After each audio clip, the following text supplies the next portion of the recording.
Hello friends, today we are going to discuss about our another topic in molecular pharmaceutics, biological processes and events involved in drug targeting.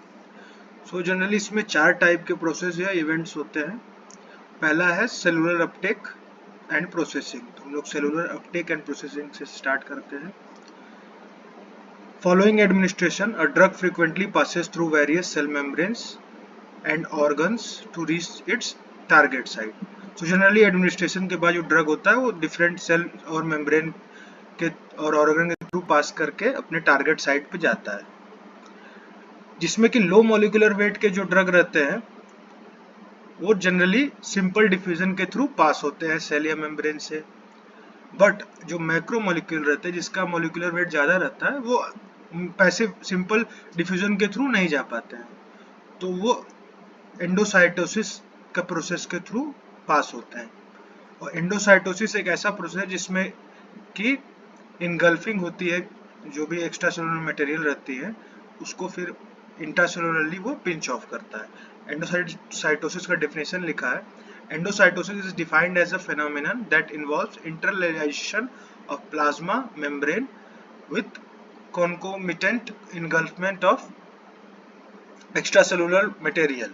So generally जो plasma membrane रहेगी वो engulf कर लेगी extra cellular fluid या extra cellular particles जो भी वहाँ present रहेंगे और उसको अंदर अपने लेके फिर वो पिंच ऑफ कर देगी इंट्रासेलुलरली, वहाँ पे ड्रग का एब्जॉर्प्शन होगा।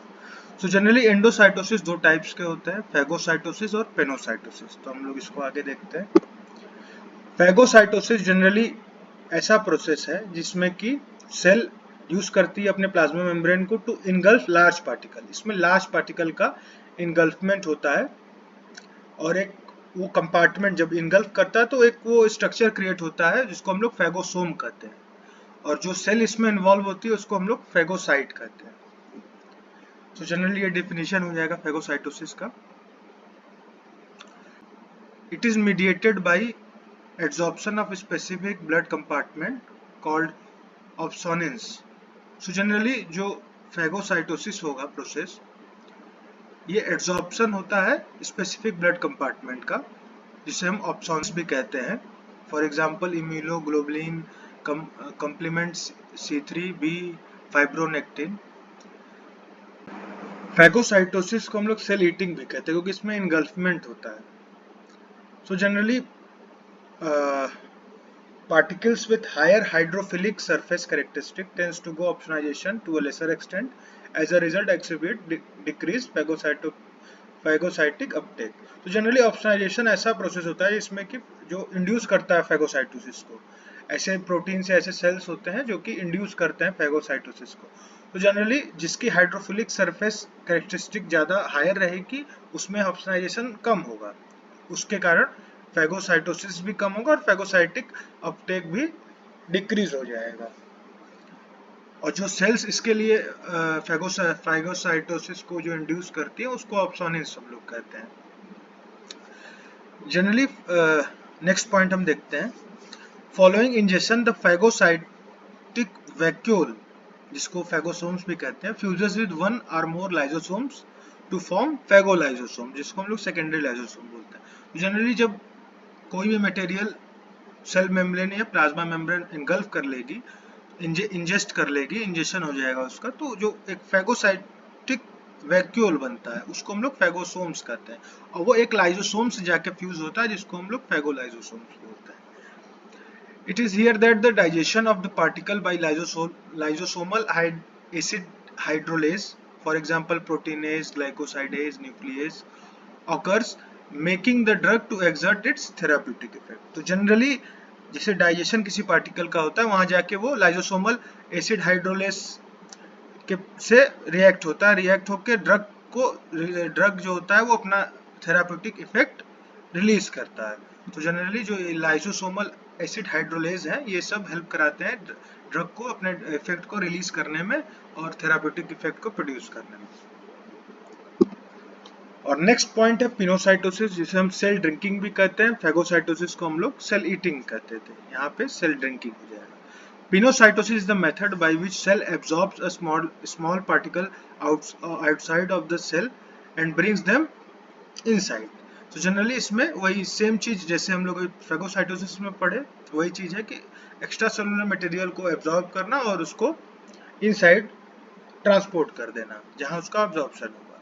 During this process the cell surrounds the particle and then pinches it off. Pinch off करेगा उसको, पिंच ऑफ कर देगा.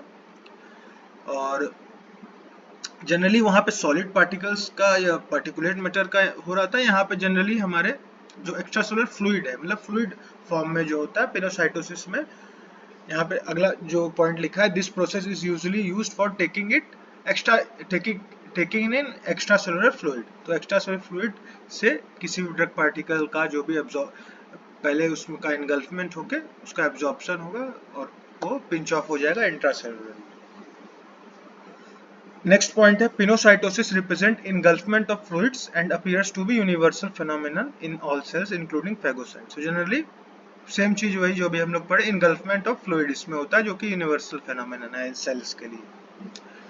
पिनोसाइटोसिस दो टाइप्स के भी होते हैं, फ्लूइड बेस्ड और adsorptive. So generally fluid based जो है, it is a non specific continuous process and it is believed that to be useful as a general process for transporting macromolecules construct through epithelia and into the various blood से. तो generally एक non specific continuous process है जो कि generally macromolecules के transporting में through epithelia और blood cells use होता है. एड्सॉर्प्टिव पिनोसाइटोसिस ऐसा होता है, it refers to internalisation of macromolecule that bind to the cell surface membrane. तो ये ऐसे मैक्रोमोलिक्यूल का इनगल्फमेंट या इंटरलाइजेशन होता है जो बाइंड करते हैं सेल सरफेस मेम्ब्रेन, जो एड्सॉर्ब होते हैं, जो एक्यूमुलेट हो जाते हैं सेल के सरफेस पर, वहां से उसका एड्सॉर्प्शन होता है.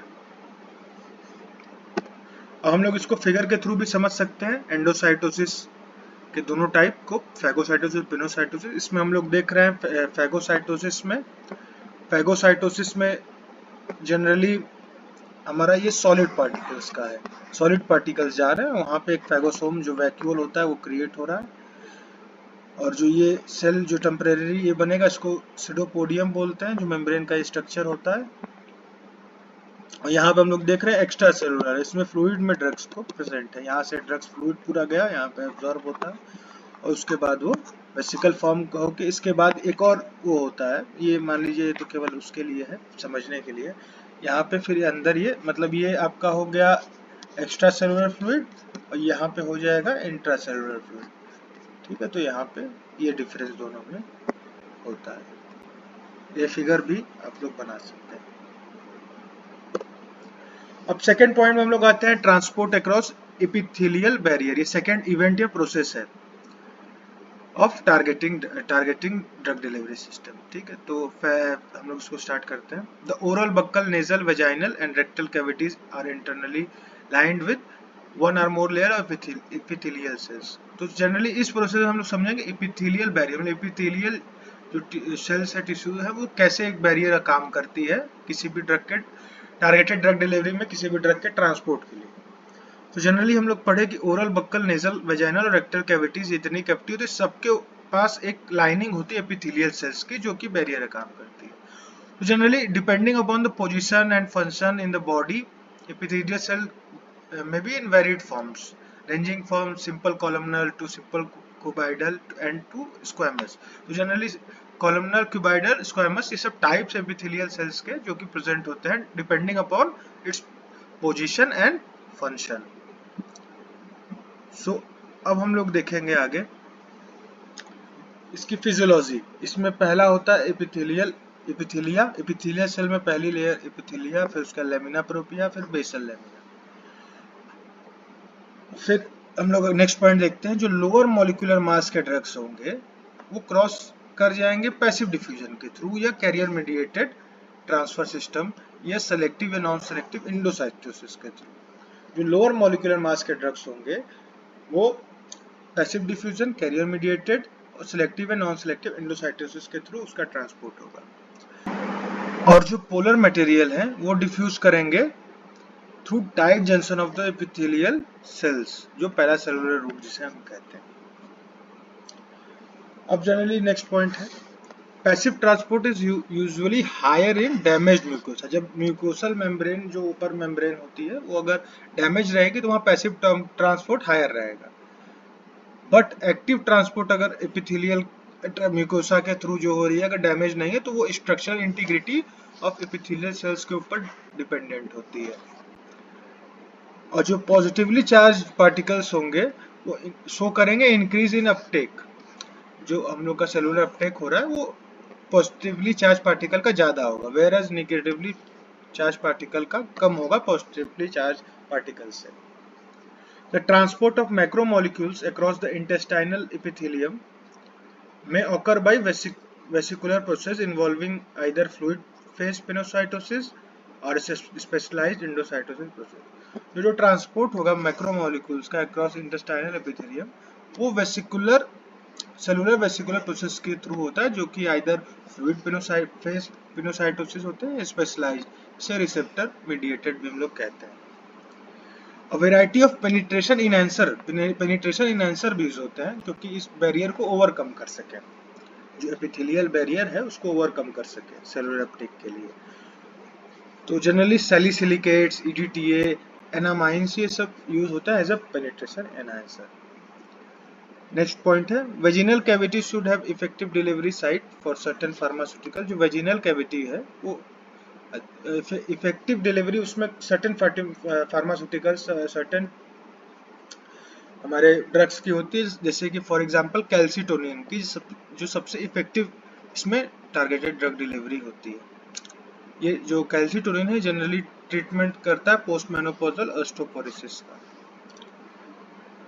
It is widely accepted that the molecules with molecular weight less than 10,000, तो जिसका लेस देन 10,000 मॉलिक्यूलर वेट रहेगा वो एब्जॉर्ब नेजल एपिथेलियम और वहाँ नेजल एपिथेलियम में एब्जॉर्ब होंगे और डायरेक्ट फिर वहाँ से सिस्टमिक सर्कुलेशन जाएंगे। बट इससे भी ऊपर के जो मॉलिक्यूल्स रहते हैं जो कि प्रोटीन रहते हैं फॉर एग्जांपल, तो ये इसमें पेनिट्रेशन इनहांसर की भी जरूरत होती है, प्लस उसके साथ ही साथ बायो एडेसिव की भी जरूरत होती है। तो जनरली अगर 10,000 डाल्टन से वो ज्यादा है तो पेनिट्रेशन इनहांसर बायो एडेसिव की जरूरत होगी, और नहीं है तो डायरेक्ट वो नेजल एपिथेलियम के थ्रू वो सिस्टमिक सर्कुलेशन में पहुंच जाएंगे और वहां अपना थेरापेटिक इफेक्ट देंगे।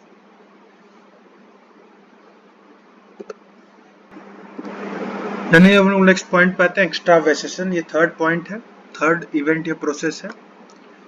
So generally many diseases result from dysfunction of cells located outside of the cardiovascular system. Thus for a drug to exert its therapeutic effect, it must depart from central circulation and interact with its extravascular, extracellular or extravascular intracellular targets.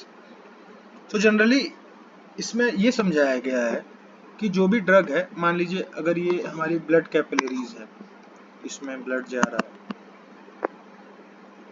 तो होता क्या है कुछ drug का यहाँ से leakage हो जाना, एक्स्ट्रावेसेशन इसी प्रोसेस को हम लोग बोलते हैं।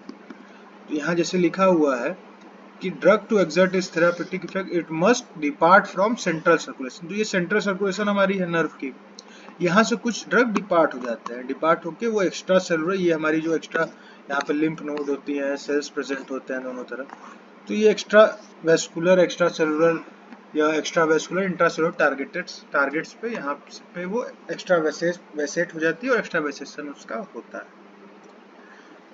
सो हम लोग आगे देखते हैं, इसी प्रोसेस को हम लोग कहते हैं। और जनरली जो ब्लड कैपिलरी बनी थी उसी के थ्रू इसका गवर्नेंस होता है। जो भी परमिबिलिटी इसके अकॉर्डिंग कितना परमिबल है कैपिलरी वॉल्स, उसमें कितना लीकेज हो रहा है, उसी हिसाब से डिसाइड होता है कितना एक्स्ट्रावेसेशन होता है। तो factors that control permeability are structure of capillary wall, कैसा स्ट्रक्चर है कैपिलरी, रिजिड है, उससे डिसाइड होगा कितना एक्स्ट्रावेसेशन होता है। पैथोलॉजिकल स्ट्रक्चर, जो पैथोलॉजिकल स्ट्रक्चर उससे भी डिसाइड होता है, उसको कंट्रोल करता है permeability. Rate of blood and lymph supply, किस रेट से ब्लड और लिम्फ सप्लाई हो रहा है, और फिजियोकेमिकल फैक्टर, ड्रग के भी फिजियोकेमिकल फैक्टर के ऊपर डिपेंड करता है। Point, the structure of blood capillaries varies in different organ tissue and it is consist of single layer of endothelial cells joined together by intercellular junction. So generally जो blood capillaries का structure होता है different होता है, very करता है किस organ tissue के हिसाब से, और उसके अंदर एक single layer of endothelial cell होती है जो कि ज्वाइंट होती है इंटरसेलुलर जंक्शन से। Depending upon the morphology and continuity of the endothelial layer and basement membrane, blood capillaries are divided into, जो मॉर्फोलॉजी जो स्ट्रक्चर होता है या जो उसका कंटिन्यूटी होती है किसी भी एंडोथेलियल लेयर की और बेसमेंट मेम्ब्रेन की ऑफ ब्लड कैपिलरीज, दो अलग अलग टाइप में डिवाइडेड हैं। पहला है कंटिन्यूअस, फेनेस्ट्रेटेड और सिनोसोडियल। तो जैसे कि हम लोग फिगर में देख रहे हैं कंटिन्यूअस, फेनेस्ट्रेटेड और सिनोसोडियल, इसके बारे में आगे हम लोग पढ़ते हैं। Continuous capillaries are common and widely distributed in the body, exhibit the tight inter endothelial junction and an uninterrupted basement membrane. So जैसे फिगर में हम लोग देख रहे हैं and an uninterrupted basement membrane. So जैसे फिगर में हम लोग देख रहे हैं कंटिन्यूअस में हम लोग देख सकते हैं कि सारे सेल्स जो है कि टाइटली बाउंडेड हैं, कहीं पे कोई गैपिंग नहीं है, बेसमेंट लेयर भी टाइट अनइंटरप्टेड, इसमें कोई गैप्स नहीं है। जैसा कि यहाँ पे लिखा हुआ है, हम लोग ने देखा कि widely distributed and inter endothelial junctions, tight inter endothelial junction और अनइंटरप्टेड बेसमेंट मेम्ब्रेन। अब हम लोग सेकंड पे देखते हैं कि fenestrated capillaries show inter endothelial gaps of 20 to 80 nanometre. So यहाँ पे ये जो गैप्स है ये 20 to 80 नैनोमीटर्स के लगभग है। तो यहाँ से जो ब्लड जाता है यहाँ से उसका एक्स्ट्रावेशन होता है, एक्स्ट्रावेसेशन हो सकता है। तो फेनेस्ट्रेटेड में गैपिंग होती है बिटवीन एंडोथेलियल जंक्शन। अब नेक्स्ट हम लोग देखेंगे सिनोसोडियल। तो सिनोसोडियल में गैपिंग होती है फेनेस्ट्रेटेड से ज्यादा, फेनेस्ट्रेटेड में 20 to 80 है, बट सिनोसोडियल 150 नैनोमीटर तक की हो सकती है। फॉर एग्जांपल हम लोग यहाँ देख सकते हैं कि इसमें जो टाइट जंक्शन है उसमें भी गैपिंग है, नीचे हमारे जो बेसमेंट लेयर है उसमें बेसमेंट मेम्ब्रेन है उसमें भी गैपिंग है। तो इसमें एक्स्ट्रावेसेशन सबसे ज्यादा होगा सिनोसोडियल में, और उससे कम होगा फेनेस्ट्रेटेड में, और उससे कम होगा कंटिन्यूअस में। तो ये हमारे इसके थ्रू हम लोग इस फिगर के थ्रू इसको समझ सकते हैं कि कैसे कैसे सेल्स का मॉर्फोलॉजी और कंटिन्यूटी के हिसाब से उसका स्ट्रक्चर है।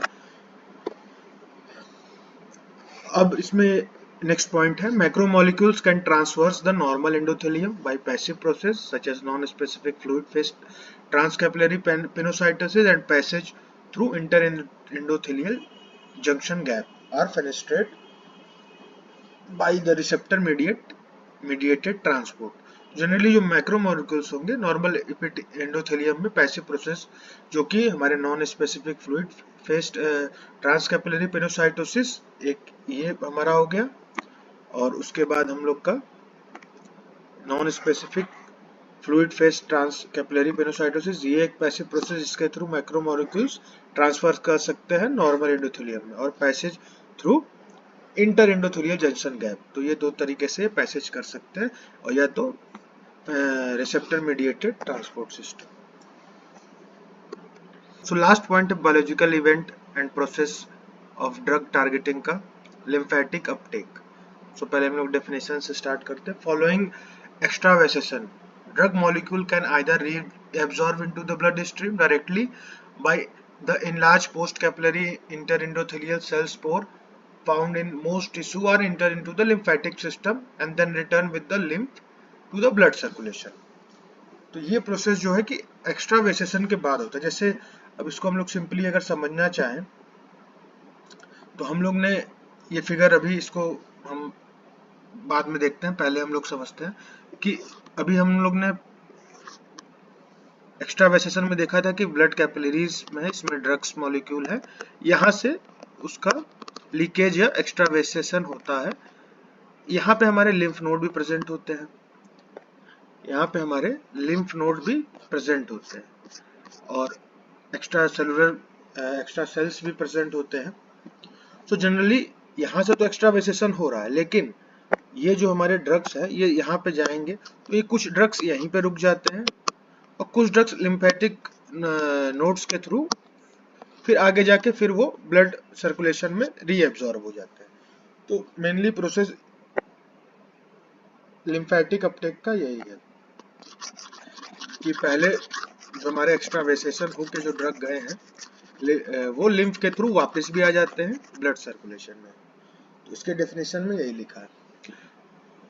Also, the drug administered by subcutaneous, intramuscular, transdermal, peritoneal routes can reach to the systemic circulation by lymphatic system. तो जितने भी ये ड्रग एडमिनिस्ट्रेशन के टाइप्स है, इनके थ्रू भी जो ड्रग्स है वो सिस्टमिक सर्कुलेशन में आता है लिम्फेटिक सिस्टम के थ्रू। जनरली ये प्रोसेस जो है कि एक्स्ट्रावेसेशन के बाद होता है। इसमें बस ध्यान देने वाली चीज यही है कि उस ड्रग या जो भी मॉलिक्यूल्स है उनका वो रीअब्जॉर्बेंट होता है, लेकिन लिम्फ के थ्रू होता है, लिम्फ नोड्स के थ्रू वापस वो सर्कुलेट करके ब्लड सर्कुलेशन में चला जाता है। अब हम लोग फिगर भी देख सकते हैं, फिगर में भी यही दिखाया है। फिगर में दिखाया है कि यहाँ पे हमारा ये ब्लड फ्लो हो रहा है, यहाँ पे लूप ऑफ यहाँ पे एक्स्ट्रावेसेशन उसका हमारे ड्रग का हुआ, और फिर वो फॉलो करेगी, कुछ ड्रग्स वहीं से वापस भी चली जाती हैं, pathway followed by water as small solute, उसके थ्रू वो वापस भी चली जाती है, और कुछ होती हैं कि वो लिम्फेटिक वेसल्स या लिम्फ नोड में जाती है, वहां से वो वापस ये फिर ब्लड फ्लो में जाएंगी। तो ये पूरा फिगर है, इसको आप बना सकते हैं, एग्जाम के पर्पज से इम्पोर्टेंट है। Following extravasation, factors that influence clearance of drug from interstitial sites include interstitial site.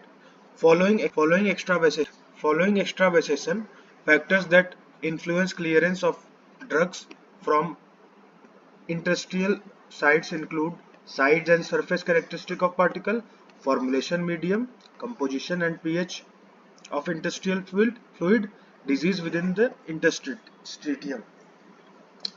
तो जनरली जो हमारा ये क्लियरेंस हो रहा है एक्स्ट्रावेसेशन के बाद, तो इस क्लियरेंस और वो वापस कैसे आएगा, वो क्लियरेंस ऑफ ड्रग जो हो रहा है वो वापस इंटेस्टिनल साइट पे।